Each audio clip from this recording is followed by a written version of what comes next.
A day tour to Läderach Chocolate Museum in Zurich. Finally, we found this chocolate museum. For me, it was pretty far from Zurich HB. It took us around 2 hours from Zurich HB to arrive here. Right now, I'm showing you what's outside nearby this chocolate museum. Let's not wait any longer. Let me show you what's inside.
So we have a lot of different mini mousses.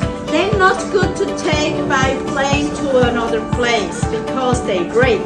In the cabin it could work, but if you put it in the case, they break, they explode. I can't take it when I hike. We are very high in mountains. It doesn't work, they break, okay?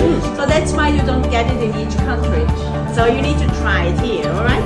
I'll leave you 1 minute here. You can watch videos how they produce them. This is the machine from Läderach. Here you can see free shopping how they produce. Just look around a little bit on the products. If you have a question, please don't hesitate